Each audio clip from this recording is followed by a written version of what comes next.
Supreme পাওয়ার দিয়েছেন, তিনি নবী। মুসা নবীর কাছে আজরাইল আইছে। আজরাইল কি জন্য আইছো? মুসা আলাইহিস সালাম আল্লাহ আজরাইলকে ডাক দেখে, আজরাইল কোন কারণে আইছো? আজরাইল ডাক দেখে আল্লাহর হুকুমে আসছি নিয়ে যাওয়ার জন্য,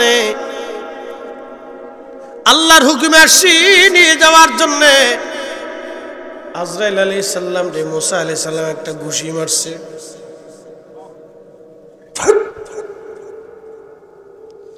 এমন এক ঘুষি মারছে চোখের কোনায় চোখ বেরিয়ে গেছে গা। একসাথে বলবেন আল্লাহু আকবার। এটা আমি বলিনি, সহিহ হাদিস, বুখারী শরীফ, সুনানুন নাসাঈর ভিতরে আসছে। মুসা আলাইহিস সালাম আজরাইলের চোখের মধ্যে ঘুষি মারছে, দিছেন একটা, চোখ বেরিয়ে গেছে। চোখটা ধরে লইয়া আল্লাহর কাছে গেছে। এখন প্রশ্ন করি, জবাব দিবেন। আজরাইল কি মাটির তৈরি না নূরের তৈরি? এই আলো কি মাটি না নূর? তো আলো যদি নূর হয় তাহলে আপনি আলোরে ঘুষান তো, দিন বেড়ে ফিটাইতে থাকেন, আলোর কি ফিটেনি লাগবো? তো মুসা আলাইহিস সালাম আজরাইলকে ঘুষি মারলো, তো চোখ বেরিল কেমনে?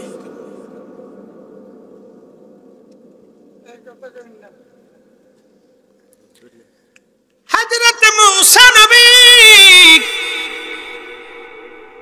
আজরাইলকে ঘুষি মারলো, চোখ বের হলো কেমনে? হযরত আজরাইল মানুষের সুরত নিয়ে আসছিলেন, চোখ বেরিয়ে গেল। যখন সুরত নিয়ে আসছে তখন মানবীয় গুণাবলী, তা না হলে চোখ বের হওয়ার তো কথা না, চোখ বের করে ফেললেন। মুসা নবীর ঘুষিতে যদি আজরাইলের চোখ বের হয়, নূরের তৈরি ফেরেশতার চোখ যদি বের হয়, তাহলে আপনারাই বুঝে নেন আমার নবী মানুষ, কিন্তু নূরের তৈরি মানুষ। এখন কাউরে মানাইতে পারি, কেউ মানে না। আমরা আহলে সুন্নাত ওয়াল জামাতের বিশ্বাস, আল্লাহর নবী নূর নূর নূর কদ জাআকুম মিনাল্লাহি নূর।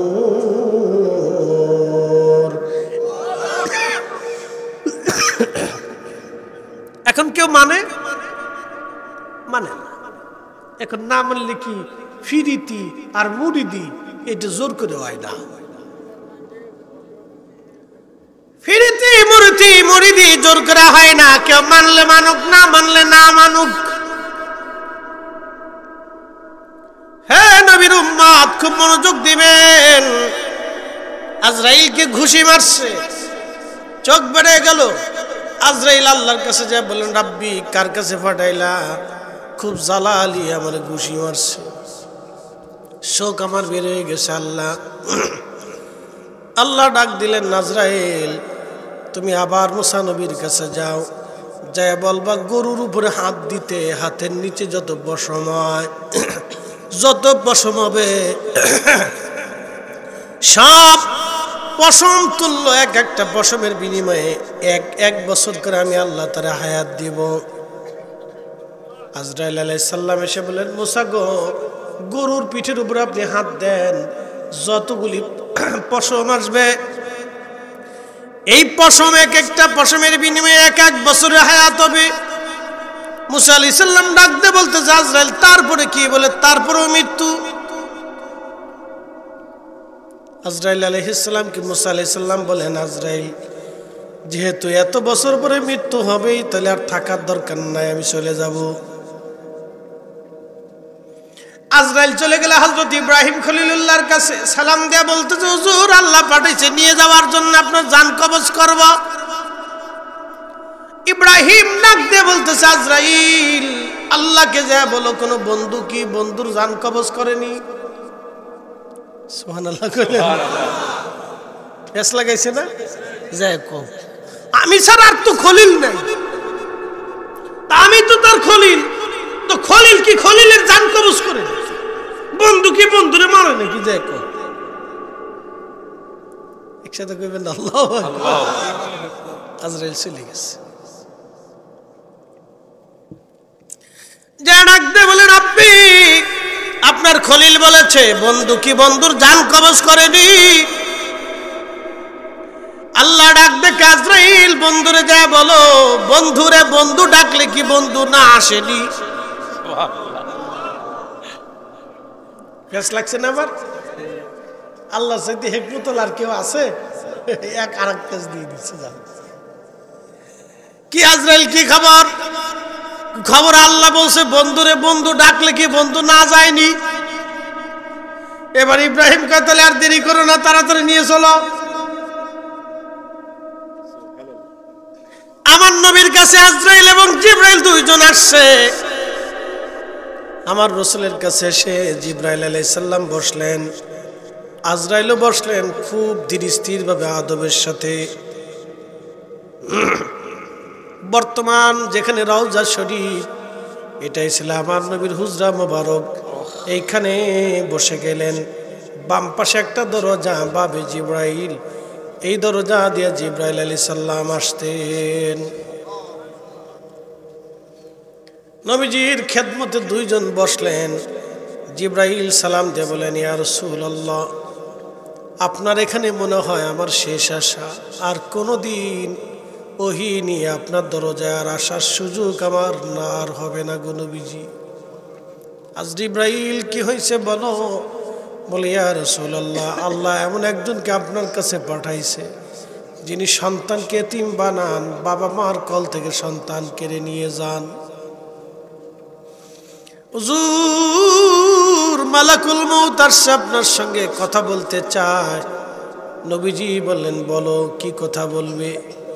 মালাকুল মউত সালাম দিয়ে বলেন, ইয়া রাসূলুল্লাহ, আল্লাহ আমাকে পাঠিয়েছেন আপনার খেদমতে। হুজুর, আপনার আগে এবং পরে এমন সুপ্রিম পাওয়ার আর কারো হবে না। আল্লাহ আমাকে হুকুম দিয়েছেন, আপনি অনুমতি দিলে আমি আপনাকে জান কবজ করে আল্লাহর কাছে নিয়ে যাব। আর অনুমতি যদি না দেন, আপনাকে রেখে আমি চলে যাব। আপনার যতদিন মন চায় আপনি ততদিন দুনিয়াতে থাকবেন, উম্মতের মাঝে ততদিন আপনি থাকবেন। একবার জোরে বলা যাবে কি, ইয়া রাসূলুল্লাহ? ওয়ালা ইউআখিরাল্লাহু নাফসান ইযা জাআ আজালুহা। আল্লাহু আকবার। আল্লাহ বলেন, সময় শেষ, আর থাকার সুযোগ নাই, এক সেকেন্ড দেরি হবে না। কিন্তু আইন আমার রাসূলের বেলায় ভিন্ন, সবার বেলা এক আইন, নবীর বেলায় ভিন্ন আইন। এই জন্য উনি হাবিবুল্লাহ, উনার খুশিতে আল্লাহ খুশি। হাবিবুল্লাহ মানে বন্ধু, খুশিতে বন্ধু খুশি।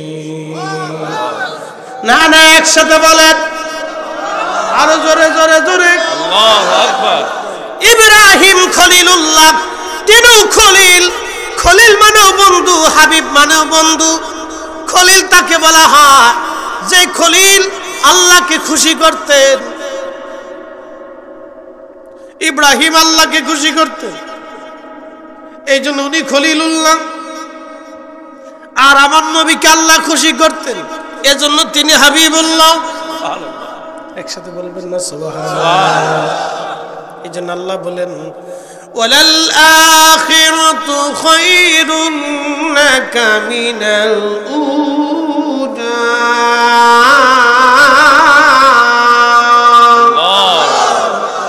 এরপরে আল্লাহ আবার বলতেছেন, ওয়ালা সাওফা ইউতিকা রাব্বুকা ফাতারদা।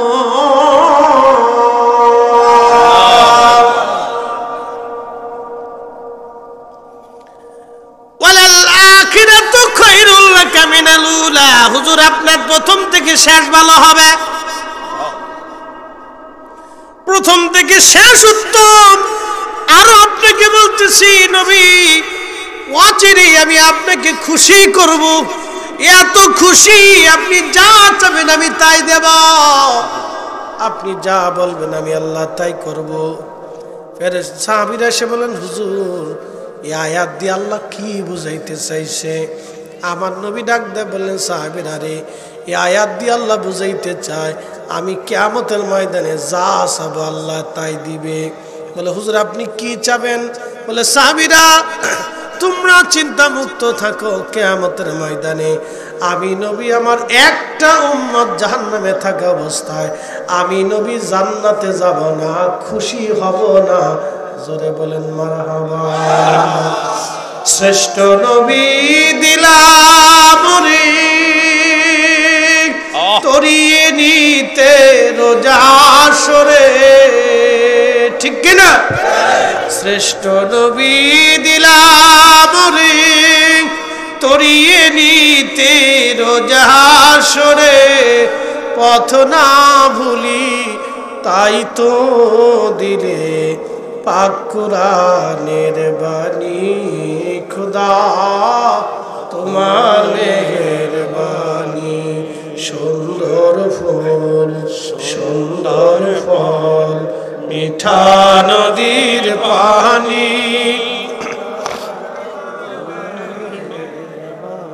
খুদা তোমার মেহেরবানি। জিবরাইলের দিকে নবীজি তাকায় বলেন, জিবরাইল হুকুম কি রকম? বলে হ্যাঁ ইয়া রাসূলুল্লাহ, আল্লাহর বিধান এরকম। আজরাইল আপনার কাছে আসছে, আপনি অনুমতি দিলে জান কবজ হবে, আপনাকে সম্মানের সাথে নিয়ে যাওয়া হবে। আর অনুমতি যদি না দেন আজরাইল ফিরে চলে যাবে। আপনার যতদিন মন চায় ততদিন আপনি উম্মতের মাঝে থাকবেন। কিন্তু ইয়া রাসূলুল্লাহ, আল্লাহ আপনার অপেক্ষায় আগ্রহী। একসাথে বলবেন মারহাবা। আপনি একটু চিন্তা করেন তো, আল্লাহর সাথে রসুলের ব্যবহারটা কত চমৎকার ছিল। আপনি শুধু সেন্স এতটুকুন রাখেন যে তিনি মালিক। আল্লাহ কি কারো কাছে দায়বদ্ধ? মুখাপেক্ষী? আল্লাহুস সামাদ, আল্লাহুস সামাদ, আল্লাহ মুখাপেক্ষীহীন, অমুখাপেক্ষী। তিনি কারো কাছে মুখাপেক্ষী না, সব সৃষ্টি তিনার কাছে মুখাপেক্ষী। দেখেন আমার রসুলের সঙ্গে আমার আল্লাহ কত চমৎকার চমৎকার ব্যবহার করে। আল্লাহ আপনার অপেক্ষায় আগ্রহী হয়ে আছে। এই কথা বলার পরে জিবরাইল আলাইহিস সালামকে আবার নবীজি ডাক দিয়ে বললেন, জিবরাইল, যেহেতু আমার মাসুক আমার আল্লাহ আমার মালিক আমার জন্য অপেক্ষায় আগ্রহী হয়ে আছে, তাহলে আর আর আমি থাকবো না রে জিবরাইল, আমাকে এখনই নিয়ে চলো, আমি আর পৃথিবীতে এক মুহূর্ত থাকতে চাই না। জোরে বলা যাবে কি মারহাবা। তিনি নবী, তিনি নবী, আমাদের নবী, কুল কায়নাতের নবী, সব নবীদের নবী, সব রসুলের রসুল, সব ইমামের ইমাম, সৃষ্টির ফাউন্ডেশন। তিনি রাহমাতুল লিল আলামিন, তিনি সাইয়্যিদুল কাউনাইন, তিনি ইমামুল মুরসালিন, তিনি হাবিবুল্লাহ, তিনি সাহেব মেহসার, তিনি মাকামে মাহমুদ ওয়ালা, তিনি হাউজে কাউসার ওয়ালা, তিনি জান্নাত ওয়ালা, তিনি সাহেব কুরআন। সুবহানাল্লাহ, সুবহানাল্লাহ। তিনি আপনার আমার জামিনদার। যেদিন আল্লাহ রাব্বুল আলামিন, সেইখানে আমার নবী রাহমাতুল লিল আলামিন। আল্লাহ হচ্ছে আরশের মালিক, আরশওয়ালা, আমার নবী হলো মাকামে মাহমুদ ওয়ালা। আল্লাহ মালিক ইয়াউমিদ্দিন, আমাদের নবী শাফিউল মুজনিবিন। একবার জোরে বলা যাবে কি আল্লাহু আকবার। বুঝতে কি কোনো অসুবিধা? আর একটু সময় দেওয়া যাবে ইনশাআল্লাহ? দোয়া করে যাওয়া যাবে তো? দেখেন দেখতে দেখতে 1 ঘন্টা আমার তকরির হয়ে গেছে। আর 15-20 মিনিট একটু অপেক্ষা করেন, কথাটা বলে দিয়ে যাই। 60টা জিনিস মার রুহে, দেহের ভিতরে যখন আমাদের রুহও আসে, 60টা জিনিস লেখে। 1 নম্বর মৃত্যু, কোন দিন কোন জায়গা কোন অবস্থায় হবে আমরা কেউ জানি না। 2 নম্বর রিজিক, 2 নম্বর কি? রিজিক। রিজিক। শুনে যান, 2 নম্বর রিজিক। কি পরিমাণে রিজিক আপনি খাবেন, আল্লাহর সিদ্ধান্তের বাহিরে একটা দানা খাবারও আপনি বেশি খেতে পারবেন না, এই কথাটা মনে রাখবেন। আল্লাহর সিদ্ধান্তের বাহিরে একটা দানা খেজুর খাবারও আপনি বেশি খেতে পারবেন না, এটার নাম রিজিক। কোরআন আল্লাহ বলেন, ওয়া তারজুকু মান তাশাউ বিগাইরি হিসাব।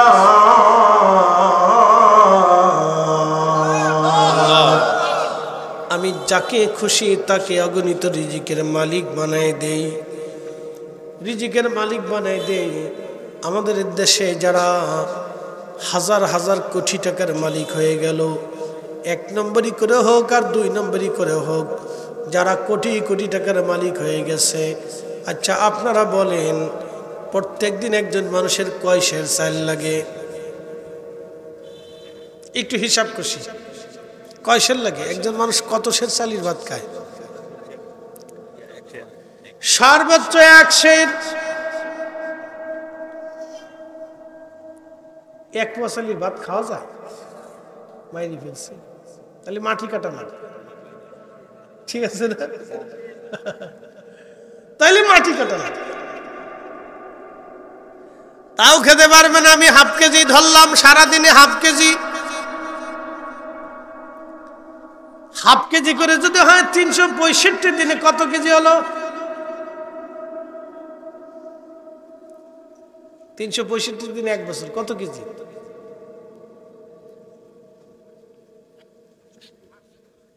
185 কেজি। 185 কেজিতে কয় মন হলো? 2 মন না, 4.5 মন। 4.5 মনই ধরলাম তো, বছরে যদি 4.5 মন হয় তাহলে 60 বছরে কত মন?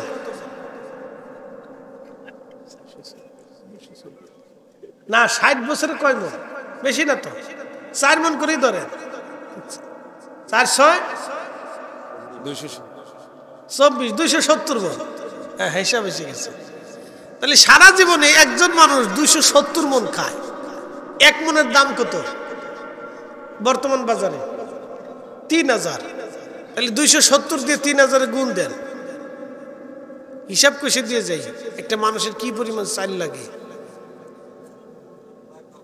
হ্যাঁ, সারা জীবনে 8,10,000 টাকার চাল হলে সারা জীবনের চালের মামলা শেষ। আধা কেজি করে হলে, তাও আধা কেজি করে হলে, আধা কেজি করে হলে 8,10,000, 8 লাখ টাকার চাল খায় সারা জীবনে সে। 8 লাখ টাকার চাল হলে তার সারা জীবন চলে যায়। তাহলে যেই মানুষ 1000 কোটি টাকা চুরি করলো, এই লোক বাকি টাকা কই রাখবে আর বাকি টাকা দিয়ে কি করবে? কিয়ামতের ময়দানে তাকে প্রত্যেকটা টাকার হিসাব বুঝে দিয়ে তারপরে জান্নাতে যাইতে হবে। 18 কোটি মানুষ সেই দিন মামলা করবে, আল্লাহ ও আমার হক মেরে রেখেছিল, টাকা দিয়ে যাবার কর।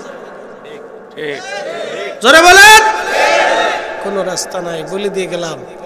8 লাখ টাকার চাইল হইলে একজন মানুষের সারা জীবন চলে যায়। এই জন্য বাবাজি আল্লাহর ওলি যারা ছিল তারা দুনিয়া বিরাগী, কথা ঠিক কিনা? দুনিয়া মদ খাইতেন, ট্যাক্স আদায় করেছিলেন। ট্যাক্স বুঝতে তো পারছেন? ওই যে বর্তমানে ট্যাক্স আদায় করে না, খাজনা আদায় করতেন। আগে তো ট্যাক্স ছিল না, খাজনা করতো, তো খাজনা উঠাইতেন। অনেক টাকার মালিক, 2 নম্বরই 3 নম্বরই করে টাকা পয়সা কামাই করছে। এখন তো সিস্টেম খুব বালা, সিস্টেম খুব বালা। যে সিস্টেম টাকা নেওয়ার সিস্টেম, সেদিন দেখলাম খবরে এক সরকারি কর্মকর্তা এই ঘুষ খায়, কিস্তির সাথে খায়, কিস্তি নিয়ে খায়, আবার খাওয়ার সময় নেওয়ার সময় টেহা নেওয়ার সময় গুনে গুনে নেয় আর ফতোয়া দেয় গুনে নেওয়া সুন্নত। কি বুঝলেন? গুনে নেওয়া সুন্নত। কি সুরের সুর চিন্তা করেন। এই শুনে আবার ফতোয়াও দেয় গুনি নিয়েও সুন্নত। তো শোনেন, আপনাদেরকে আজকে একটা কথা বলে দিয়ে যাই। পৃথিবীতে আমরা যা কিছু করি না কেন অবশ্যই আল্লাহর দরবারে আমাদের ফয়সালা হবে, আল্লাহর কাছে আমাদেরকে দাঁড়াইতে হবে এবং হিসাব আমাদেরকে বুঝে দিতে হবে। যদি হিসাব চান তাহলে ধ্বংস হওয়া ছাড়া আর কোনো রাস্তা নাই। আর যদি আল্লাহ মাফ করে দেন তাহলে মাফ। কথা কোন ঠিক কিনা? একসাথে বলেন আল্লাহু আকবার। না হয় না, আরো জোরে বলেন। তো মনোযোগ দেন। হযরত মালিক ইবনে দিনার আল ইরাকি আল বসরি মদ খাইতেন এবং খুব নেশা করতেন। তিনি অনেক সম্পদের মালিক। তা একদিন তিনি ওয়াজ করতেছে, একজন লোক দাঁড়ায় বলল, হে মালিক ইবনে দিনার, তোমার জীবন পরিবর্তন কেমনে হলো? অথচ কয়েক বছর আগেও তোমাকে মদ খাইতে দেখেছি, এখন তুমি ওয়াজের মঞ্চে বসে বসে ওয়াজ করো, কারণ কি? মালিক ইবনে দিনার বললেন, হো আল্লাহর বান্দা, ঠিক বলছো। আমি একদিন মদপায়ী ছিলাম, মদ খাইতাম আমি, তা আমার জীবন পরিবর্তন হয়েছে একটা কারণে। বলে কারণ কি বলবানি? বলে হ্যাঁ, কারণটা হলো আমি এত পরিমাণে মদপায়ী ছিলাম যে বরাতের রাত্র, কদরের রাত্র আমি ইবাদত বাদ দিয়ে সারা রাত্র মদ খাইতাম। এত নিকৃষ্ট। তা আমি মদ পান করতেছি, আমার ছোট্ট মেয়েটি আমার সাথে খেলাধুলা করত, দৌড়াদৌড়ি করত, আমাকে ছাড়া কখনো সে থাকতো না। তো মেয়েটা দৌড়ায় এসে এসে মদের ছোট ছোট বোতলগুলি ফেলে ফেলে দিত। আমার কাছে খুব ভালো লাগতো, মেয়েটা মদের বোতলগুলি ফেলে ফেলে দিত, পেয়ালা ফেলে ফেলে দিত। আমার এই ছোট্ট মেয়েটি, আমি কদরের রাত্রিবেলা মদ পান করতেছি, মেয়েটা মদের বোতলগুলি ফেলে ফেলে দিল। পরের বছর আমি কদরের রাত আসছে, কদরের রাত আসার পরে আমি রাত্রিবেলা আবার মদ পান করতেছি, কিন্তু মদের বোতলের দিকে তাকায় তাকায় আমি কাঁদতেছিলাম, কারণ মাত্র 3 মাস আগে আমার মেয়েটা মারা গেছে। মেয়েটার শোকে আমি কাঁদতেছি, মাত্র 3 মাস আগে মেয়েটা মারা গেল। আজকে যদি বেঁচে থাকতো তাহলে আজকে রাত্রেও আমার মদের বোতল ফেলে দিত। কেঁদে কেঁদে আমি ঘুমিয়ে পড়েছি। স্বপ্নের করে দেখতেছি কিয়ামত কায়েম হয়ে গেছে, কঠিন হাসরের মাঠ, কোটি কোটি মানব, চারিপাশে আগুন, জাহান্নামের লেলিহান শিখা, প্রচন্ড গর্জন, পাগল পড়া হয়ে গেলাম। হাসরের মাঠ কায়েম হয়ে গেল। এই মাঠটা দেখার পরে আমি লক্ষ্য করলাম একটা বিরাট বড় অজগর সাপ, চোখ কানো, কপালের উপর তিলক, খুবই ভয়াবহ বিভৎস তার চেহারা। সে এসে আমাকে তাড়া করতেছে ধরার জন্য। আমি ওই সাপটাকে বাঁচার জন্য খুব দ্রুত গতিতে দৌড়াইতেছিলাম। আল্লাহর নবী বলেন, আমার উম্মত রে, জাহান্নামের সাপ, কবরের সাপ এত ভয়াবহ হবে, একবার যদি কামড় দেয় 40টা বছর বিষের ক্রিয়া চলতে থাকবে। আর ওই সাপটা এত ভয়াবহ, ও যদি পৃথিবীর মধ্যে এসে একবার নিঃশ্বাস ছাড়ত, তামাম পৃথিবীর নিঃশ্বাসে বই, নিঃশ্বাসের কঠিন বিষাক্ত ক্রিয়ার কারণে তামাম পৃথিবীর বায়ুমণ্ডল দূষিত হয়ে যাইত। কল্পনা করতে পারবেন? ওই সাপ যদি একবার পৃথিবীতে নিঃশ্বাস দিত, তামাম পৃথিবীর বায়ুমণ্ডল বিষাক্ত হয়ে যাইত। হযরত মালিক ইবনে দিনার বলতেছেন, দুনিয়ার মানুষে, আমি সেই সময় পাগল পারা হয়ে দৌড়াইতে লাগলাম সাপ থেকে বাঁচার জন্য। বহু দূরে যায় দেখলাম একজন বৃদ্ধ লোক বসা, সুন্দর কাপড় চোপড় পরা। ওই বৃদ্ধ লোকের পাশে আমি যাই বললাম, হে আল্লাহর বান্দা, একটা অনেক বড় অজগর সাপ আমাকে তাড়া করতেছে ধরার জন্য, তুমি আমাকে সাহায্য করো। তখন এই বৃদ্ধ ডাক দিয়ে বলল, মালিক ইবনে দিনার, তোমাকে সাহায্য করার মতো শক্তি আমার নাই, অতএব তোমার চিন্তা তুমি করতে থাকো। মালিক ইবনে দিনার বলেন, আমি আরো দৌড়াইতে লাগলাম। পারি না, কষ্ট হচ্ছে আমার। বহুদূরে যাওয়ার পরে আমি লক্ষ্য করলাম একটা সুন্দর আলিশান প্রাসাদ। সুন্দর ওই প্রাসাদ দেখে আমি দৌড়াই গেলাম। যেতে যেতে দেখি ওই প্রাসাদের ভিতরে হাজার হাজার লক্ষ লক্ষ ছোট ছোট বাচ্চারা খেলাধুলা করতেছে। প্রাসাদের একজন ফেরেশতা দরজা খুলে দিয়ে বলল, একজন আল্লাহর বান্দা বিপদগ্রস্ত হয়ে গেছে, তার কোনো আমানত বুঝি প্রাসাদের মধ্যে আছে, সে আমাদের দিকে দৌড়ে আসতেছে, দরজা খুলে দাও। দরজা খুলে দেওয়া হলো। আর ওই ফেরেশতা ঘোষণা দিয়ে বলল, কে তোমরা তাড়াতাড়ি বের হও হে বাচ্চারা, একটা লোক দৌড়ে আসতেছে, তাকে সাহায্য করা লাগবে। লক্ষ লক্ষ বাচ্চারা আমার দিকে দৌড়ে আসতে লাগলো। আমি দৌড়ে প্রাসাদের দিকে যেতে লাগলাম। যাই দেখি আমার সেই ছোট্ট খুকি মেয়েটা, কলিজার টুকরা সন্তান, ওই প্রাসাদের মধ্যে লক্ষ লক্ষ বাচ্চাদের সাথে দৌড়ে আসতেছে। দৌড়ে আসার পরে বাচ্চা আমাকে জড়িয়ে ধরলাম, আমি বসে পড়লাম, কোলে নিলাম। সাপটা কাছে আসার পরে আমার মেয়েটা সাপটাকে তাড়া করলো। সাপ দৌড়ে পালায় চলে গেল। মেয়েটা আমাকে জড়িয়ে ধরছে, আমি কোলের মধ্যে বসে রইলাম। ছোট্ট মেয়েটা আমার দাড়িগুলি চুলগুলি লাড়িয়ে লাড়িয়ে দিচ্ছিল আর বলতেছিল, আব্বু তোমার কি এখনো সময় হয় নাই? খারাপ কাজ থেকে তুমি ফিরে আসবা বাবা।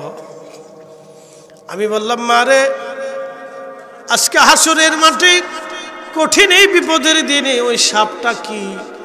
মেয়েটা আমাকে ডাক দিয়ে বলল, আব্বা জান, এই সাপটা হলো আপনার গুনাহ। আপনি পৃথিবীতে অন্যায় করেছেন, গুনার কাজ করেছেন, এই সাপটা হলো গুনাহ। আব্বা জান, আপনি অনেক গুনাহ করার কারণে আমার আল্লাহ এই গুনাহটাকে, অপরাধটাকে সর্প আকৃতি দিয়ে আপনাকে শাস্তি দেওয়ার জন্য আজকে তাড়া করতেছিল। যদি ধরতে পারতো বাবা, পৃথিবীতে ফিরে যাওয়ার আর কোনো সুযোগ ছিল না। বলে, মা ওই বৃদ্ধ লোকটাকে মেয়েটি ডাক দে বলতেছে, আব্বু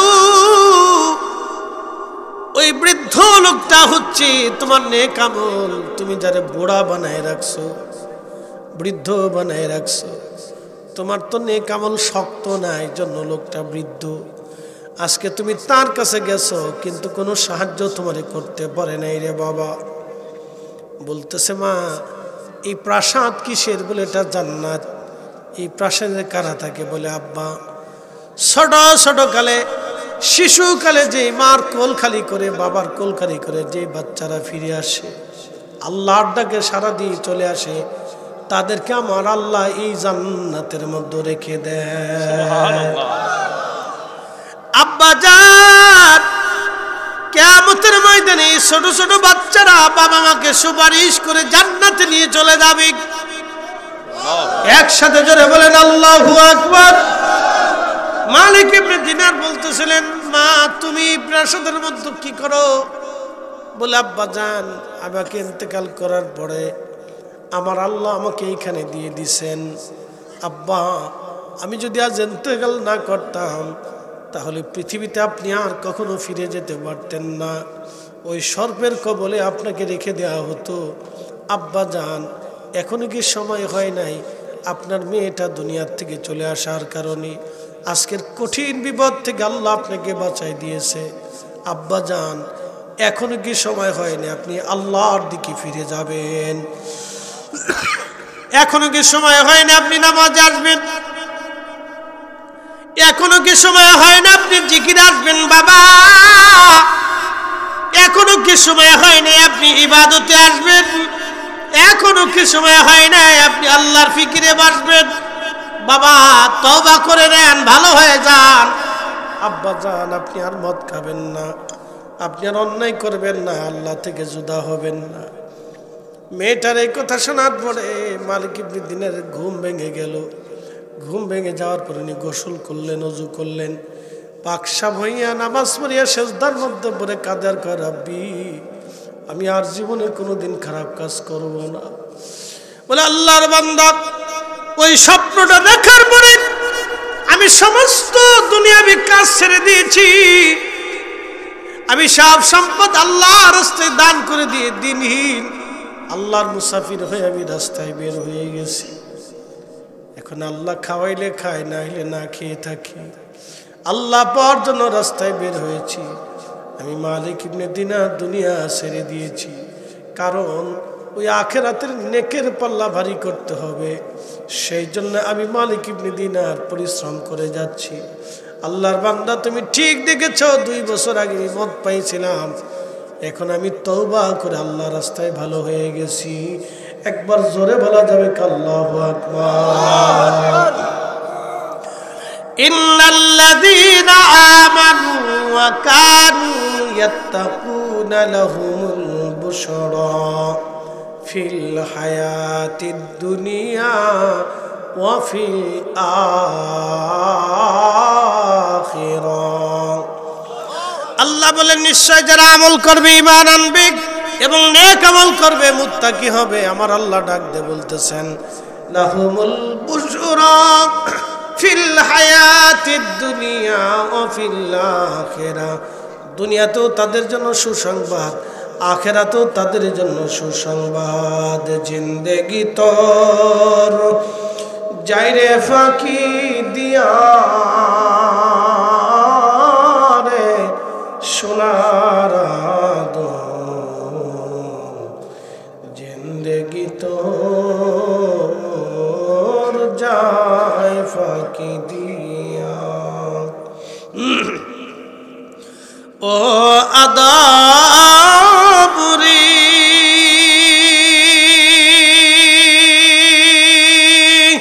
কামিনীর ওই কোলেতে কাল ঘুমেতে রইলি তুই, সারা নিশি কাটাইলি তুই ঘুমাইয়া ঘুমাইয়া রে সোনার জিন্দেগি তোর যায় ফাঁকি দিয়া। ও আদমরি পাগ ধরিয়া গেছে দাড়ি, দন্তবাসে গোটাচারি, সমন জারি গিয়াছে করিয়ারে সোনার জিন্দেগি তো যায় ফাঁকি দিয়া।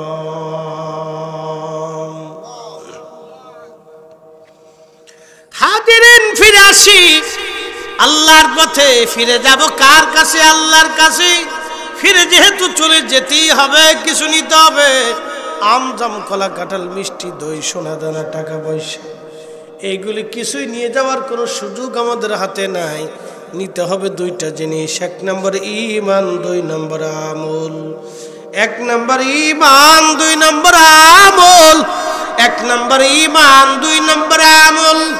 আল্লাহ বললেন ইন্নাল্লাযীনা আমানু ওয়া আমিলুস সালিহাতি উলাইকা হুম খায়রুল বারিয়া।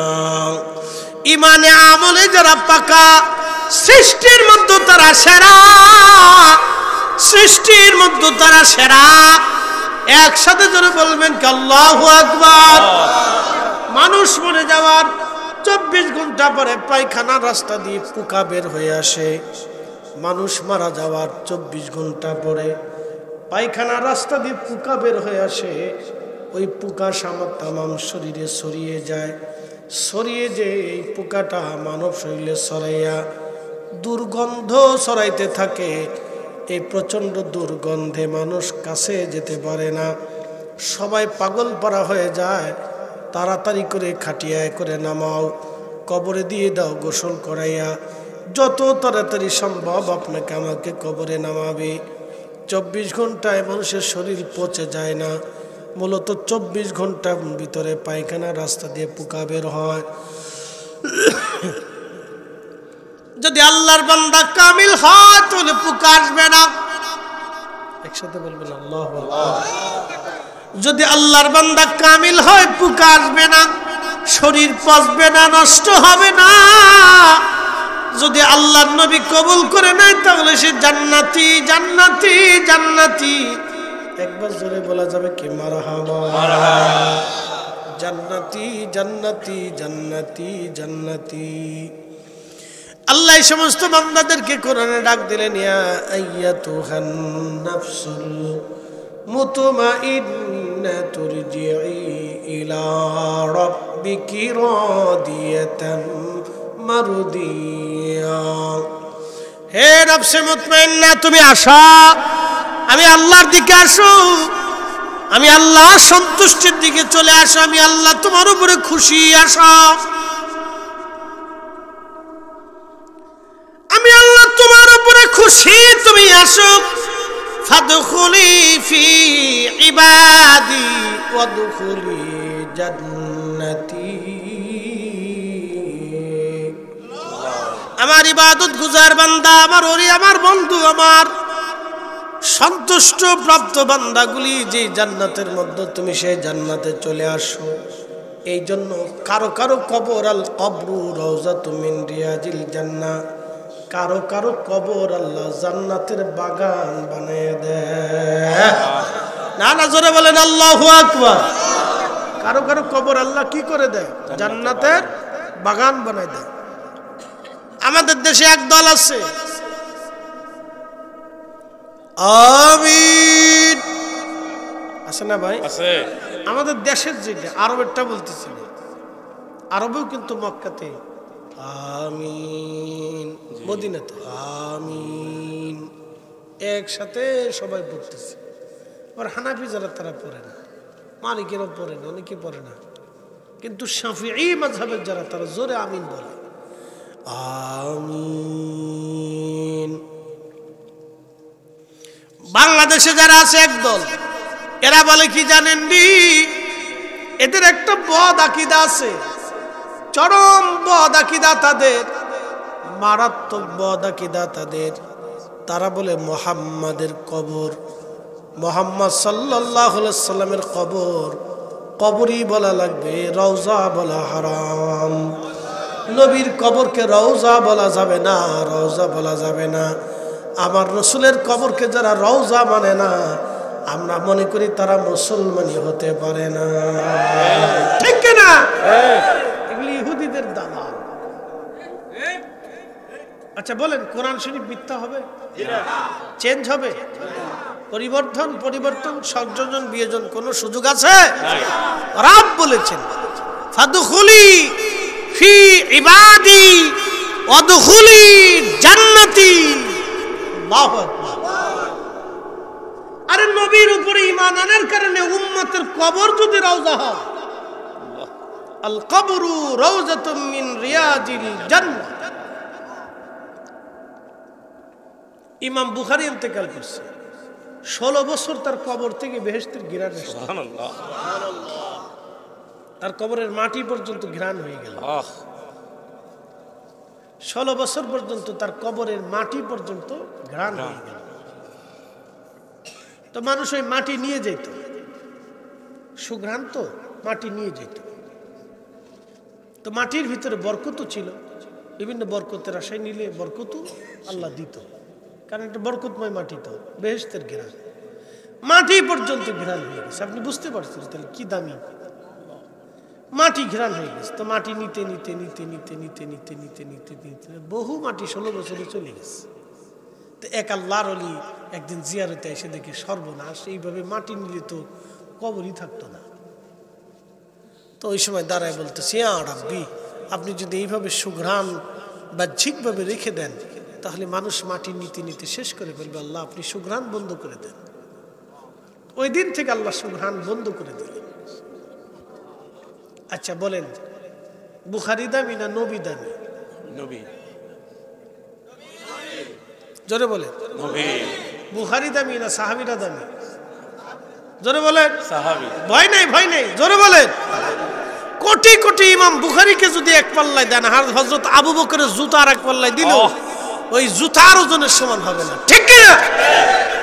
কোটি কোটি বুখারী, কোটি কোটি বিলিয়ন কোটি বুখারী এক পাল্লায় দিবেন, আর হযরত আবু বকরের জুতা মুবারক এক পাল্লায় দিবেন।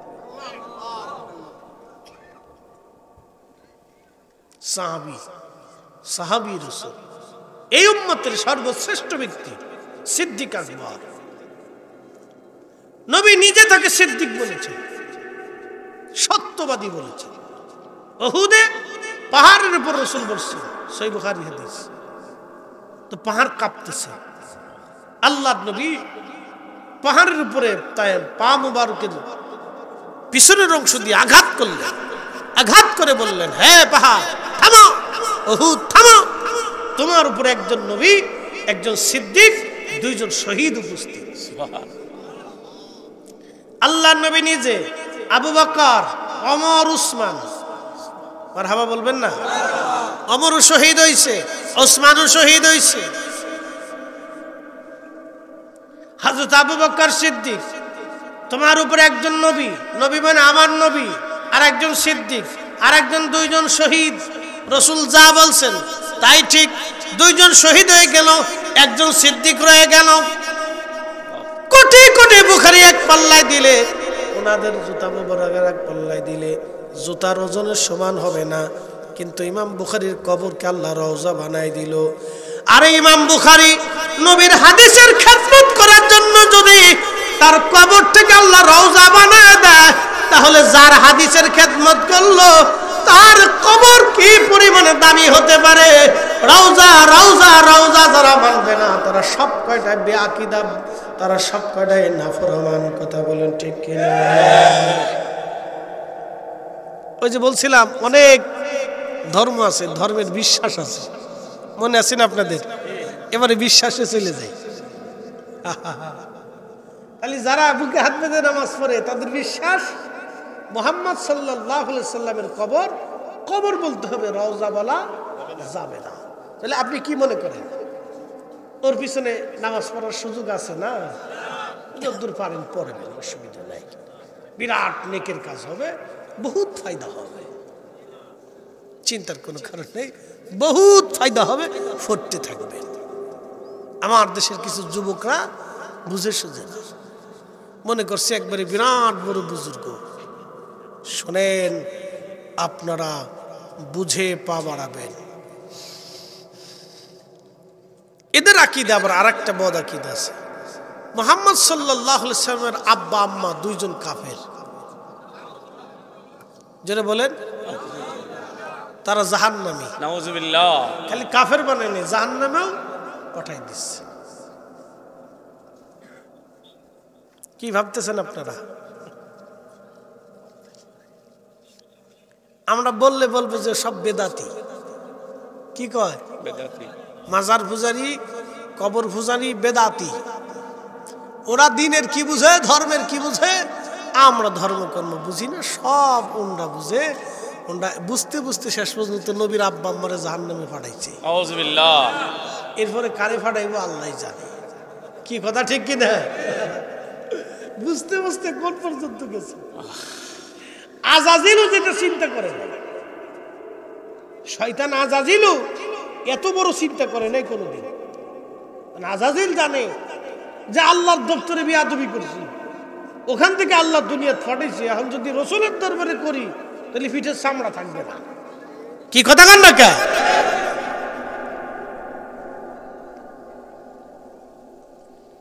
মুসলমানদের দ্বিতীয় ওমর ইবনে আব্দুল আজিজ, যাকে মুসলমানদের দ্বিতীয় ওমর বলা হয়, তিনি হযরত ওমরের নসল, হযরত ওমরের বংশধর, হযরত ওমর ইবনে আব্দুল আজিজ। খুব মনোযোগ দেন। আল্লামা ইমাম জালালউদ্দিন সুয়ুতি রাহমাতুল্লাহ আলাইহি আল হাবিলিল ফতোয়া মাসালিকুল হানাফা বিওয়ালিদাইল মুস্তাফা এর সালার মধ্যে তিনি লেখেন, ওমর ইবনে আব্দুল আজিজ ইসলামের প্রথম মুজাদ্দিদ। একসাথে বলবেন না মারহাবা। ওমর ইবনে আব্দুল আজিজ যিনি মুসলমানদের দ্বিতীয় ওমর, তিনি এক গভর্নরকে তিনি তলব করলেন। তো উনি মুসলিম মিল্লাতের খলিফা। কত বড় খলিফা বলি? বর্তমানে ইরান, ইরাক, ইয়ামান, ওমান, কুয়েত, কাতার, দুবাই, বাহরাইন, সৌদি আরব, জর্দান, ফিলিস্তিন, Lebanon, Libya, Tunisia, Algeria, Morocco, Sudan, এরপরে আফ্রিকার আরো আনুষঙ্গিক দেশ সহ বিরাট মুসলিম মিল্লাতের খলিফা।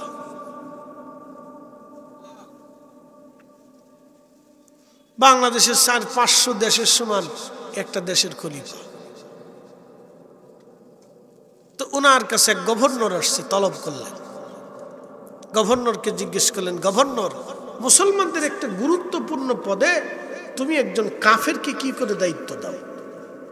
মানে ওই গভর্নর মুসলমানদের একটা গুরুত্বপূর্ণ পদ, ধরেন গোয়েন্দা ডিভিশনের এক পদে একজন কাফেরকে দায়িত্ব দিচ্ছে। আপনি তো বুঝতেই পারতেছেন, তখন মুসলিম মিল্লাতের এত বড় একটা গুরুত্বপূর্ণ পদে একজন কাফের দায়িত্ব পেলে সে দায়িত্ব কিভাবে পালন করবে? নিশ্চয় খ্রিস্টান কাফেরদের কাছে তো তথ্য বিক্রি করে দিবি। তো খলিফা তাকে জিজ্ঞেস করলেন, গভর্নর, তুমি কি করে এত বড় গুরুত্বপূর্ণ একটা পদে কাফেরকে দায়িত্ব দিলে? তো গভর্নর জবাব দিচ্ছে, খলিফাতুল মুসলিমিন, আল্লাহ আপনাকে মাফ। পৃথিবীতে অনেক ধর্ম আছে, অ্যাটেনশন, প্রত্যেকটা ধর্মের একটা বিশ্বাস আছে। যেমন আমাদের দেশে সনাতন, আমরা হিন্দু বলে চিনি। হিন্দু কোনো ধর্ম না, হিন্দু আগেও নাম ছিল, এই জনপদকে আগে হিন্দ বলা হতো। তো সনাতন এ ধর্মের অনেকগুলি বিশ্বাস আছে। তার ভিতরে একটা বিশ্বাস, তাদের অনেক দেবতা, বিদ্যার দেবতা, পানির দেবতা, খাবারের দেবতা, তারপরে আকাশের দেবতা, অন্ধকারের দেবতা, আলোর দেবতা, এরকম তারা দেবতা হতে হতে হতে হতে 33 কোটি দেবতা হয়েছে। এটা তাদের বিশ্বাস। আমাদের রব কয়জন? একসাথে বলেন, কয়জন? মনোযোগ দিন। তাদের আর একটা বিশ্বাস আছে। তাদের বিশ্বাস হচ্ছে, মানুষ যদি ভালো কাজ করে তাহলে ভগবান তাকে পৃথিবীতে আবার পাঠাবে। কিন্তু আমাদের বিশ্বাসে পৃথিবীতে আর দ্বিতীয়বার আসার কোনো সুযোগ নেই। وَلَن يُؤَخِّرَ اللَّهُ نَفْسًا إِذَا جَاءَ أَجَلُهَا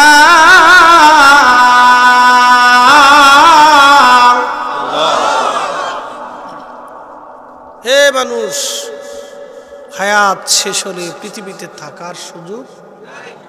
এটা সত্য না মিথ্যা?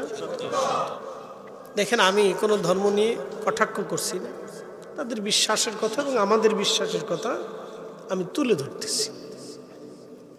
তো মনোযোগ দিয়ে, কোনো ধর্ম নিয়ে বাজে কথা বলাটাও ইসলাম আমাদেরকে এলাও করে না। সেটা তাদের বিশ্বাস, কে কোন বিশ্বাস গ্রহণ করবে সেটা আমাদের জানা নাই। তো মনোযোগ দিয়ে, আল্লাহ বলছেন, হে মানুষ, তোমার হায়াত শেষ হলে পৃথিবীতে আর থাকার সুযোগ নাই। আর পৃথিবী থেকে একবার আমি আল্লাহর দরবারে চলে আসলে ফিরে আসারও আর কোনো সুযোগ নাই। তো সনাতনীদের বিশ্বাস হচ্ছে, ভগবান তাদেরকে আবার পৃথিবীতে পাঠাবে জ্ঞানী গুণী জমিদার রাজা বাদশা সম্ভ্রান্ত করে, যদি পৃথিবীতে তারা ভালো কাজ করে। আর যদি তারা খারাপ কাজ করে তাহলে ভগবান তাদেরকে আবার পৃথিবীতে পাঠাবে কুত্তা, বিলাই, শিয়াল, কুত্তা, এরকম জন্তু জানোয়ার খুব কষ্ট দিয়ে। এটা হচ্ছে তাদের বিশ্বাস। কিন্তু আমাদের বিশ্বাস হচ্ছে, আমাদের কবর আছে, হাসর আছে, সেখানে আল্লাহ আমাদেরকে শাস্তি দিবেন, আমাদের হিসাব আল্লাহ টানবেন, আমাদের রূহগুলি আল্লাহ নিয়ে যাবেন। যেমন কোরআন আল্লাহ বলছেন, ইন্না লিল্লাহ, নিশ্চয় আমরা আল্লাহর জন্য, ওয়া ইন্না ইলাইহি রাজিউন, আমরা আবার আল্লাহর কাছে ফিরে যাব। এতে কি কোনো আপনাদের সন্দেহ আছে? নাই। আমরা এক সময় কার কাছে ছিলাম? জোরে বলেন, আল্লাহর কাছে। প্রিয় উপস্থিতি, আমরা একটা জগতের মধ্যে ছিলাম, এই জগতের নাম আলমে আরোহা, রুহের জগৎ। এই রুহের জগতে আমরা কত বছর ছিলাম আমাদের জানা নাই। ওখানকার যিনি রব নিয়ন্ত্রক তিনি আমার আল্লাহ। রুহের জগতে আল্লাহ আমাদেরকে সেখানে রেখেছিলেন, কিন্তু রুহের জগতের কথা আমরা ভুলে গেছি। প্রশ্ন করতে পারেন ফরিদি হুজুর, রুহের জগতের কথা কেন ভুলবো? দুনিয়ার কথা তো মনে আছে, রুহের জগতের কথা কেন ভুলে যাব? এখন আমি যদি প্রশ্ন করি ভাই সাহেব, তাহলে আপনি বলে দেন মায়ের পেটের মধ্যেও তো ছিলেন, তাহলে মায়ের পেটের কথাটা আপনি একটু বলে দেন। তা আপনি বলবেন আমার মনে নাই। আপনার শৈশবকালেরটাই মনে নাই, এই কথা ঠিক কিনা? আচ্ছা, 10 বছর আগে কি আমাদের 100% এই আমাদের জীবনের স্মৃতি কি 100% মনে আছে? নাই, কিছু আছে, আর 95% হয়তো আপনি ভুলে গেছেন, 5% থাকতে পারে। 10 বছর আগেই ধরে আপনি কোথায় বাথরুম করছেন, কোন বাথরুমে করছেন, কোন সময় করছেন, কি খাইছেন, কোথায় ঘুরতে গেছেন, কত টাকা আর্ন করছেন, কোন দিকে গেছেন, এদিকে আপনার কিন্তু মনে নেই। আপনি যদি ছোটকালের কথাই ভুলে যান, তাহলে রুহের কথা কিভাবে মনে থাকবে? ওই রুহের জগতে আমরা ছিলাম, ও নিয়ন্ত্রক আমার আল্লাহ। রুহের জগতে আল্লাহ আমাদেরকে রাখলেন। যখন আল্লাহর ইচ্ছা হলো আপনাকে পৃথিবীতে পাঠাবেন, তখন আমার রব আপনার বাবা এবং মায়ের মাধ্যম দিয়ে দুনিয়াতে পাঠাইলেন। 120 দিন মায়ের রেহেমের ভিতরে আমাদের বডির স্ট্রাকচার আল্লাহ তৈরি করলেন। সর্বপ্রথম এই বডিটাকে আল্লাহ তৈরি করলেন পানি থেকে। আল্লাহ বললেন সর্বপ্রথম মানব জাতি সৃষ্টি হলো মাটি থেকে। আমার আল্লাহ বলেন ওয়াবাদা খালকাল ইনসানি মিন তিন, আমি মানব জাতির সৃষ্টির সূচনা করলাম মাটি থেকে। সুম্মা জাআলা নাসলাহু মিন সুলালাতিন মিন মাইম মাহিন। ছেলে দিলাম, মেয়ে দিলাম, ভাতিজা দিলাম, ভাগ্নি দিলাম, আত্মীয় দিলাম, ভাই দিলাম, বোন দিলাম, বাবা দিলাম, মা দিলাম, দাদা দাদি, নানা নানি, চাচা চাচি, ফুফা ফুফি, খালা খালু, খালাতো ভাই বোন, ভাগিনা টাগিনা, যত বংশ বিস্তার করলাম। মিন সুলালাতিন মিন মাইম মাহিন, মানব জাতির মানুষের শরীর থেকে নির্গত একটা বিশেষ পানি থেকে আমি আল্লাহ মানব জাতি সৃষ্টি করলাম, বংশ বিস্তার করলাম। একবার জোরে বলা যাবে কি আল্লাহু আকবার? তাহলে বলেন আমি কোথায় ছিলাম? মানব দেহের ভিতরে নির্যাস ছিল। পুরুষ এবং নারীর শরীরের ভিতরের একটা নির্যাস ছিলাম আমার বডির স্ট্রাকচার, কিন্তু মূল ইঞ্জিনটা ওখানে ছিল। হাজিরিন শুনিয়া যান, বরুড়ার মুসলমান মাইকের আওয়াজ যত দূরে যায়, এরপরে আমার আল্লাহ 40 দিন রিফাইন করলো ওই পানিটা মায়ের রেহেমের ভিতরে। 40 দিন পরে রক্তপিণ্ড হলো, আরো 40 দিন গোশতখণ্ড হলো, আরো 40 দিন হাত পা চোখ কান নাক মাথা, মোটামুটি একটা স্ট্রাকচার আল্লাহ তৈরি করলেন।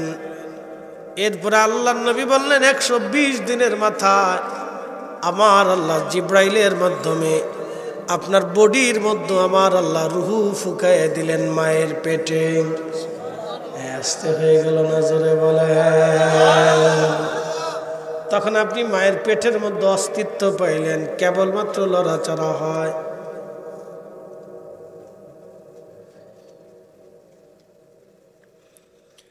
কেবলমাত্র লড়াচড়া, মায়ের পেটের ভিতরে কেবলমাত্র লড়াচড়া হয়। বরুড়াবাসী কিছুই ছিলাম না, আল্লাহ আমাদেরকে অস্তিত্ব দিলেন, শক্তি দিলেন, মায়ের পেটের মধ্যে লড়াচড়া হয়।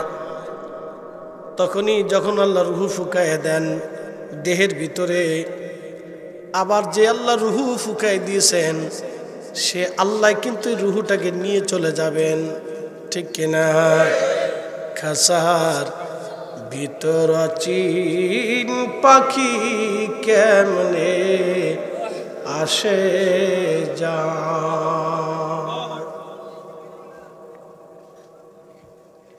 ও ধরতে পারলে মনোবেরি দিতাম পাখির পায়। ধরার কোনো সুযোগ নাই, হুকুমে আসছে আল্লাহ, যিনি দিয়েছেন তিনি আবার আল্লাহ নিয়ে চলে যাবেন। যখন নিয়ে যাবে ডাক্তার বসে থাকবে, মা বসে থাকবে, ভাই বসে থাকবে, স্ত্রী থাকবে, সন্তান থাকবে, অথবা আপনি যদি সেনা প্রধান হন হাজার হাজার সৈন্যরা থাকবে। লক্ষ লক্ষ সৈন্যদের ভিতর থেকে যিনি আপনাকে নিয়ে চলে যাবেন, আল্লাহ কোরআনে বলে দিলেন, হাবিব উম্মতকে জানান, কুল ইন্নাল মাউতাল্লাযী। কষ্ট হইতেছে আপনাদের? শোনেন, আমার ওয়াজে কিন্তু ধৈর্য লাগে। আরে আমার ওয়াজ যারা শুনে তারা হলো পারফেক্ট লোক, আওলা জাওলা নাই। আমি নিজেও আওলা জাওলা বক্তা না, আমার শ্রোতাও আওলা জাওলা না। কথা মনে রাখবেন, আমার শ্রোতাও খুব একবার সুস্থ মস্তিষ্কের, আমিও সুস্থ মস্তিষ্কে ওয়াজ করি, আওলা জাওলা নাই। আমার শ্রোতাও আওলা জাওলা নেই, এই জন্য আমি আওলা জাওলা ওয়াজ করি না, আওলা জাওলা নাই। খুব মনোযোগ দিয়ে, আওলা জাওলা শ্রোতা বুঝছেন? জলটু ফলটু মন্টু সোমটু, কথা বুঝছেন নাই আপনারা? আওলা জাওলা নেই, এই জন্য আমারটা খুব ধীর স্থিরতার সাথে ধৈর্যের সাথে বসে বসে শুনতে হবে। যাহা বলবো শিখার মতো বলবো, বুঝার মতো বলবো, জানার মতো বলবো, না হলে শুধু মিলাদ করে চলে যাবে। আমার কথা হলো এটা, যাহা বলবো জানার মতো, বুঝার মতো, শিখার মতো। আল্লাহ তৌফিক দিক, সকলে বলে না আমি। আল্লাহ জাল্লাহ বলে সময় নষ্ট করে লাভ নেই ভাই, কারণ জীবনের অনেক দাম।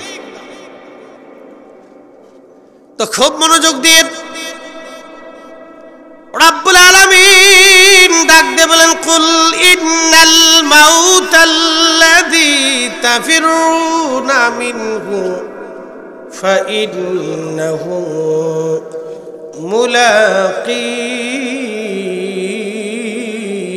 মুলাকীকুম। ও নবী, আমার উম্মতকে বলে দেন, মৃত্যু থেকে তারা পালায় পালায় পালায়। হুজুর বলে দেন, মরণ থেকে পালাইতে পারবে না, এই মরণ তার সাথে মোলাকাত করবে। আচ্ছা আপনারা বলেন তো, যখন রুহু আল্লাহ নিয়ে চলে যান, রুহুটাকে কি দেখা যায়? অথচ 40 বছর আপনার বডির ভিতরে, কি কথা কন না কেন? আমার পাশে ভাইজান, আমার পাশে দুইজন আলেম, শুধু স্ট্রাকচার দেখতেছেন কিন্তু ভিতরে জন দেখা যায় না। কথা কন না, ঠিক কিনা? শুধু স্ট্রাকচার দেখা যায়, বডি দেখা যায়। এটা টাটা কোম্পানি, বডিটা বাংলাদেশে তৈরি হয়, ইঞ্জিন আনা হয় ভারত থেকে। আমাদের বডি হয় মায়ের পেটে, ইঞ্জিন আনা হয় রুহের জগৎ থেকে। 4 রঙের মশলা দিয়া যে কইরাছে তোর গঠন, 4 রঙের মশলা দিয়া। আগুন পানি মাটি বাতাস একই যোগে করিয়া প্রকাশ। আগুন পানি মাটি বাতাস একই যোগে করিয়া প্রকাশ। একসাথে বলবেন আল্লাহু আকবার। দেখিলি না তুই কইরা তালাশ, ওরে দেখিলি না তুই কইরা তালাশ, কোন জায়গা সে মহাজন, ঠিক কিনা? চার রঙের মশলা দিয়া যে কইরাছে তোর গঠন চার রঙের মশলা দিয়া।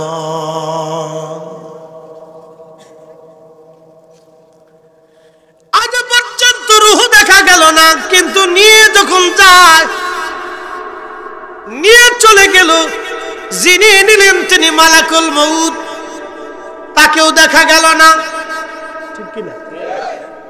যার হুকুমে নিল তিনি রব্বুল আলামিন, তাকেও দেখা গেল না। এখানে এসে প্রশ্ন নাস্তিকদের সাথে, নাস্তিকরা বলে সবই একা একাই চলে। কি কথা কন না কে? নাস্তিকরা বলে কোনো মালিক নাই, প্রভু নাই, স্রষ্টা নাই, কিচ্ছু নাই, প্রকৃতির নিয়মে চলে। তাহলে প্রকৃতির নিয়মে যদি সবই চলে, তাহলে মরা দেহটা চলে না কে? কি কথা কন না কে? তো এইটার আমরা মাটি দেবো কে?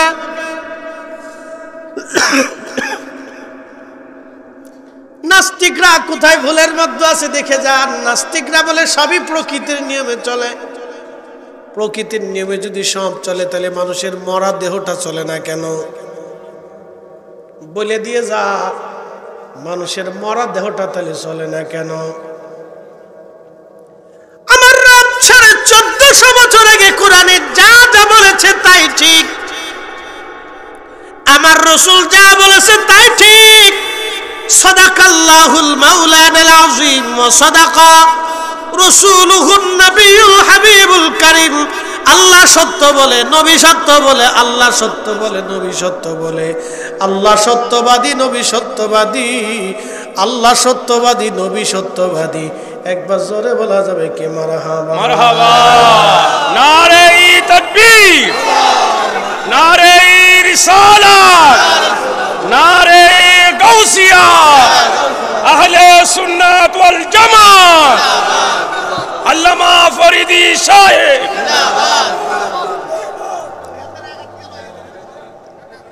তুই আইসুত কে?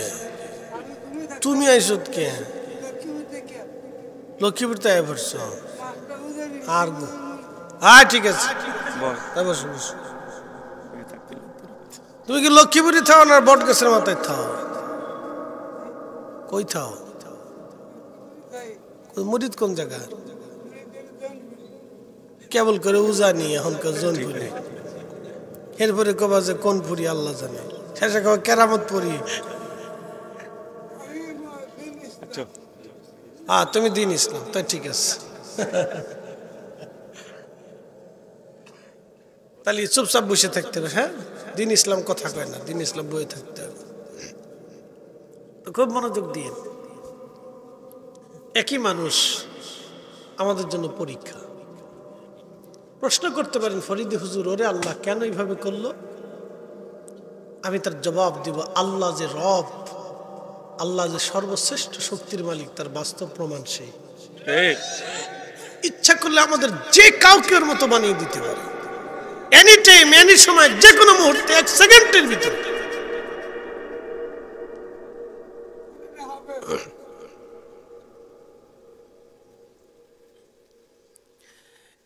একসাথে জোরে বলে আল্লাহু আকবার। তাহলে রুহু যিনি নিলেন তিনি মালাকুল মউত, যার হুকুমে নিলেন তিনি আল্লাহ। রুহু দেখা গেল না, যে নিয়ে গেল তাকেও দেখা গেল না, যার হুকুমে নিয়ে গেল তাকেও দেখা গেল না, যেই জগতে নিল সেই জগতও দেখা গেল না। কিন্তু গেল সত্য, নিল সত্য, যিনি নিল তিনি সত্য, যার হুকুমে নিল সেও সত্য, যেই জগতে নিল সেই জগৎ সত্য, যাকে নিল সেও সত্য। কথা বলেন ঠিক না বেটে? আল্লাহ চিনতে হলে বেশি দূরে যাওয়া লাগে না, আপনার নিজের দিকে তাকালে আল্লাহ চিনে যাবেন। অতএব নাস্তিকরা ভুল থিমের মধ্যে আছে, তারা অনেক বড় ভুলের মধ্যে আছে। 120 দিনের মাথায় আমার রব, আমার আল্লাহ, আমার আল্লাহ, আমার আল্লাহ ডাক দেখে জিব্রাইল, বান্দার জন্য 4টা জিনিস তুমি বাধ্যতামূলক লিখে দাও। 1 নাম্বার, সে কোন জায়গা মারা যাবে, কোন অবস্থায়, কোন সময়, কোন মুহূর্তে কিভাবে তুমি বান্দার জন্য লিখে দাও। ওয়ামা তাদরি নাফসুম বিআইয়ি আরদিন তামুত। বান্দার জন্য লিখে দাও সে কোথায় মারা যাবে, কোন হালতে, কোন অবস্থায়, কোন মুহূর্তে মারা যাবে লিখে দাও। আমি আল্লাহ ছাড়া তার হালত কেউ জানে না। মৃত্যুর নিয়ন্ত্রণ আল্লাহ তার নিজের কাছে রাখলেন। এটা যদি আমাদের কাছে দিতেন তাহলে সর্বনাশ হয়ে যাইত। কিন্তু একটা কথা শুনে রাখবেন, আমাদের সবার জন্য আল্লাহ নির্ধারিত করে দিয়েছেন। আমার রসুলের জন্য ছিল অনির্ধারিত। আমার নবী যতদিন চাইতেন ততদিন হায়াত, নবী না চাইলে চলে যেতে পারতেন। একসাথে বলা যাবে আল্লাহু আকবার। আপনি কি জানেন না নবীজির আব্বা আম্মাও কাফের ছিল? কি বুঝতে পারছেন আপনারা? ওই প্রেতাত্মা এখনো পৃথিবীতে আছে। এক কথা করলে কেন?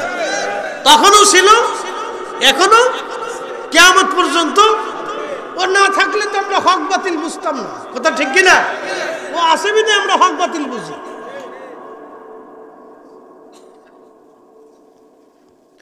তখন ওমর ইবনে আব্দুল আজিজ রাহিমাহুল্লাহ তিনি পেরেশান হয়ে গেলেন। শুধু একটা শব্দ করলেন, আহ!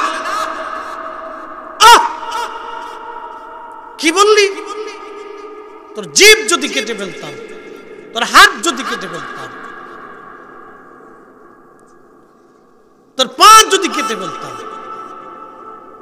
আহ! কি বললি?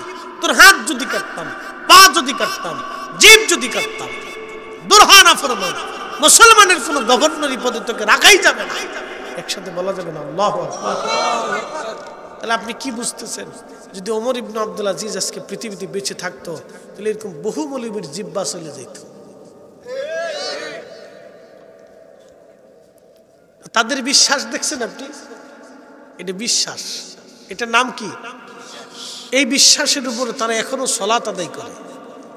রসুলের আব্বা আম্মাকে জাহান্নামে পাঠায় তারা এখনো আল্লাহকে সিজদা দেয়। কত হাজার বছর সিজদা হবে বলেন তো? আচ্ছা আপনারা বলেন, আপনারা যদি আমার বাবাকে গালি দিয়ে, আমার আব্বারে গালি দিয়ে আপনারা আমার সামনে এসে বলেন, হুজুর আপনার ওয়াজ খুব মজা লাগে, কি কথা কন না কেন? হুজুর আপনার ওয়াজ খুব মজা লাগে, কিন্তু আপনি এসে আমার আব্বারে দুটো গালি দিয়ে বললেন, হুজুর এই যে আতরটা দিলেন নেন, কেমন হবে বলেন? গরু মাইরে জুতা দেন নাকি না? হ্যাঁ, গরু মাইরে জুতা দেন। ওরা ভাবতেছে আমরা খুব বুজুর্গ, অনেক নেকের কাজ করে ফেলছি, অনেক নেকের কাজ করছি, বিরাট পাক্কা মুসলমান আমরা।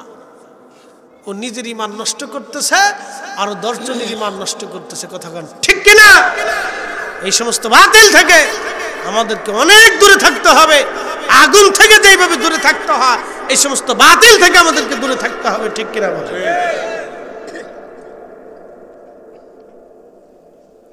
কতটা ইমান বিধ্বংসী বক্তব্য আপনি শুনলে গা শিহরে উঠবে। আচ্ছা, জাহান্নামে যাওয়ার জন্য কত বছর লাগে? জাহান্নামে যাওয়ার জন্য কত হাজার বছর গুনাহ করা লাগে বলেন তো? একটা কথা যথেষ্ট, মুহাম্মদ সাল্লাল্লাহু আলাইহি সাল্লামকে মানি না, আল্লাহ রসুলকে মানি না, শেষ। জাহান্নাম কি আর, জান্নাত কি আর আছে? কথা কন না কেন? আছে। আমাদের দেশে আরেক দল আছে আহলে কোরআন।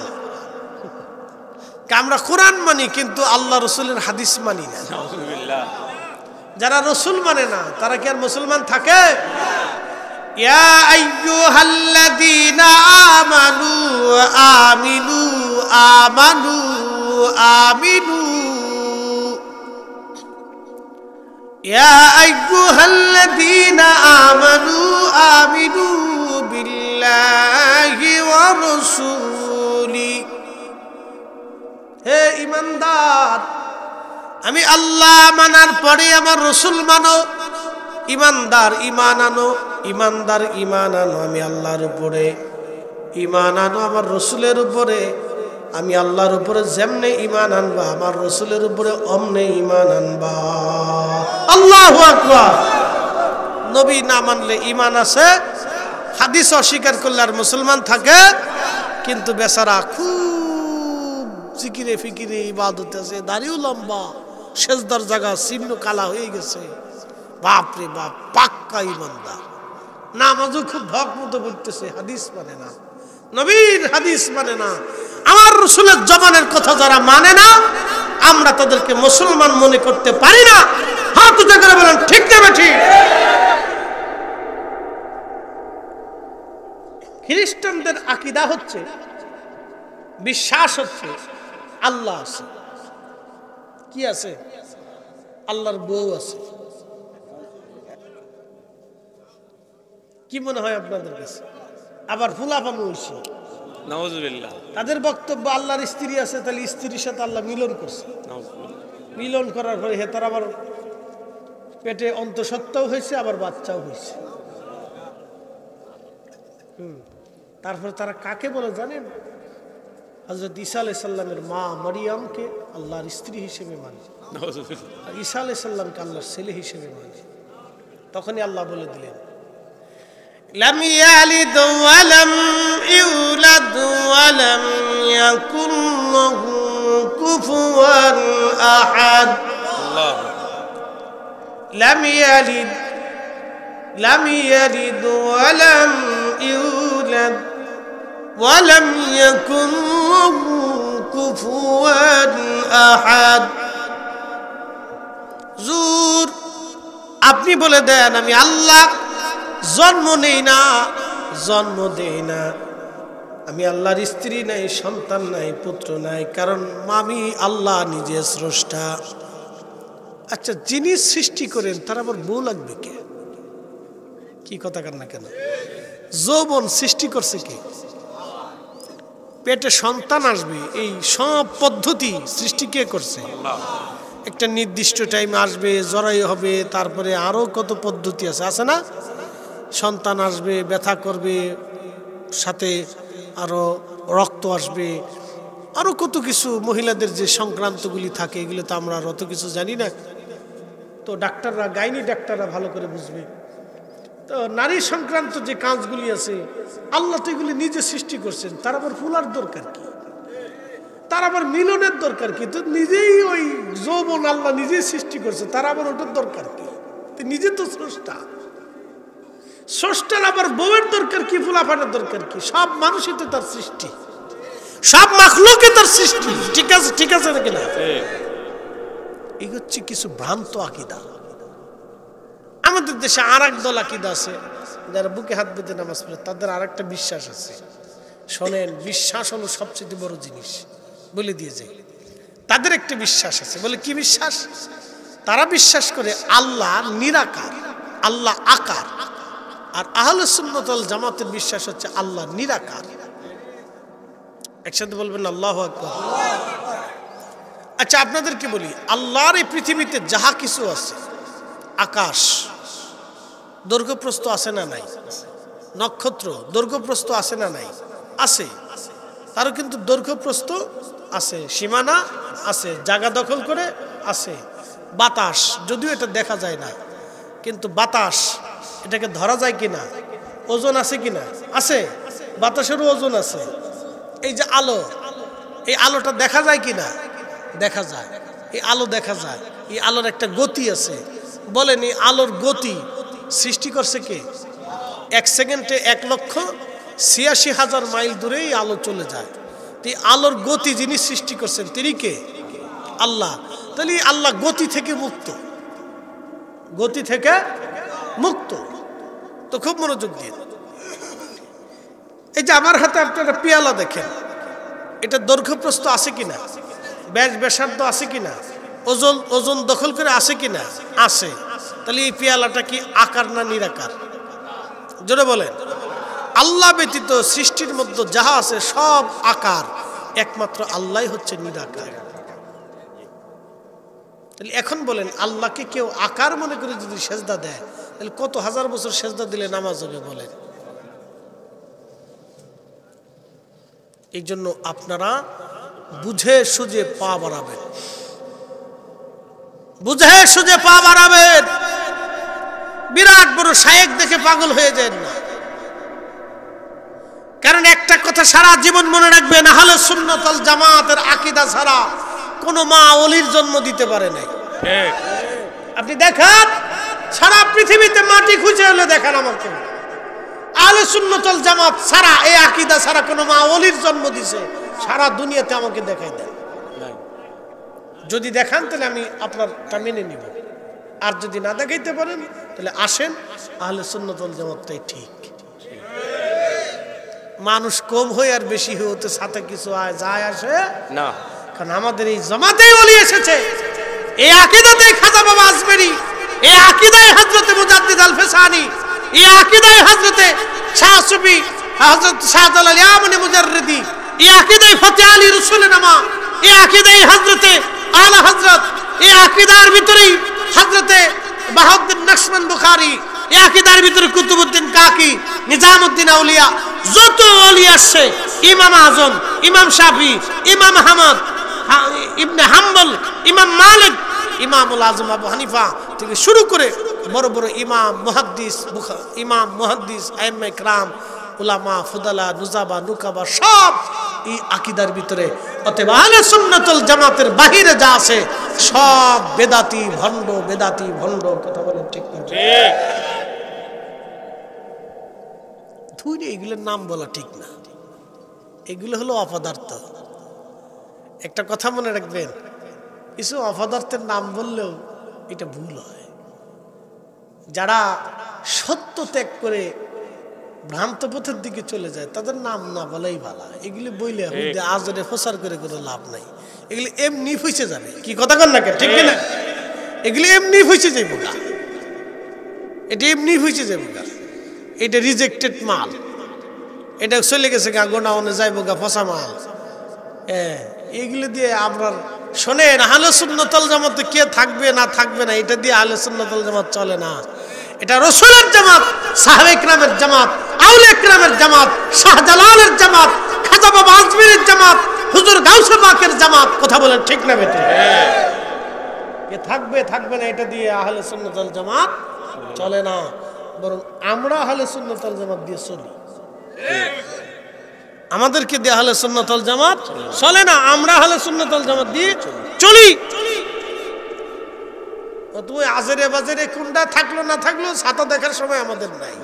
রিজেক্টেড মাল, পচা মশা মাল, ওই দেখছেন জায়গা যুগে নেই, তেমন কিছু নেই, গেছে গা। তো যাই গে এরকম 2 সাইডে চলে গেলে 2 লাখ কোটি কোটি চলে গেলে কিচ্ছু আসে যায় না।